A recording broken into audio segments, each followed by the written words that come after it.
Мен 1937 жыл Түркменстанда Чаржу облыс район Ходжамбасқа туылғанмын. Ташкенттен мұғалімдер келеді, түркмен қызларды театральный институтқа бармайтұғын еді, соны таңлап алайық деп келіп еді.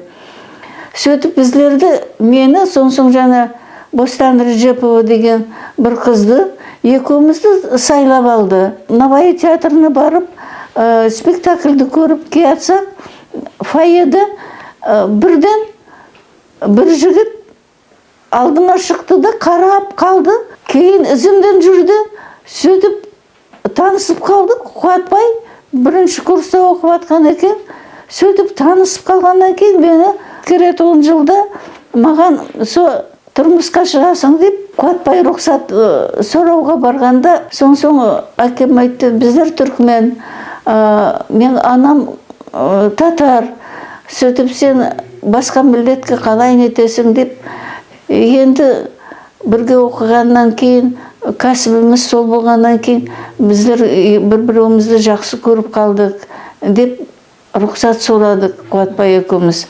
Рұқсат бергеннен кейін тойды тақта көпірге беретін болды. Қарақалпақ тілін білмеймін. Қасымда Қыдырбай Саипов, Қуатбайның жорасы, Байрам Матчанов.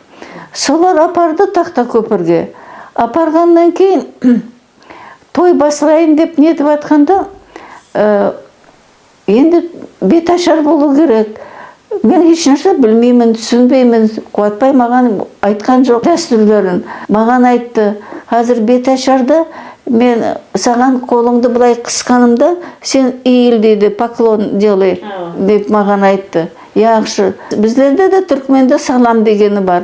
Аңлап алып, өзім кейін етем. 1960 жыл Қуатбай біткергеннен кейін Нүкіске келдік. Нүкіске келгеннен кейін Қуатбай театрды істеп бастады. Мен музыкальный училищеде мұғалім болып істедім. Мен енді ояққа барсам, сахнада ойнай алмаймын, тіліңізді білмеймін. Сол кезде Қуатбай маған келіп айтты, ал Нүкісте телевидение ашылады екен деді. Сонда қуанып қалдық. Онда мен мұғалімшілікті қойып, Ташкентский телевидениеға жұмысқа кіремін.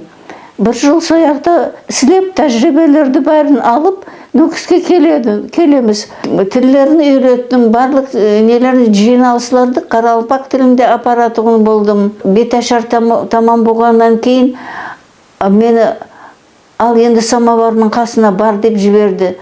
Мен ойладым, мен нәхан самовар, мен бойымдай келін сояқта украшение болып тұру керек шығар деп тұра бердім.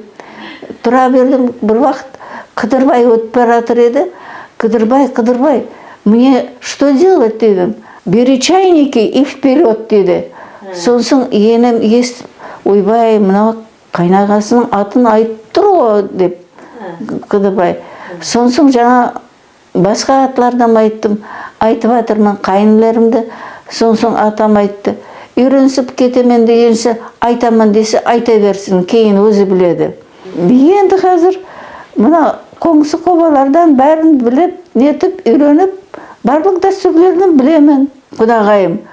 Оның келінлері біреу өзбек, біреу Турциядан, көп миллеті шаңарақ сол құдағайымды көруге ата-анам келеді. Болады, жақсы жер екен, әке-шешесі жақсы деп нетіп кетеді, қуанып кетеді. Атаны неге апардық Түркменстанға? Ояқта атамды әрбір үй шақырып, әрбір үйден бір қойды жеп, ең кетерде саған машин емес, ат мінгіземіз деді.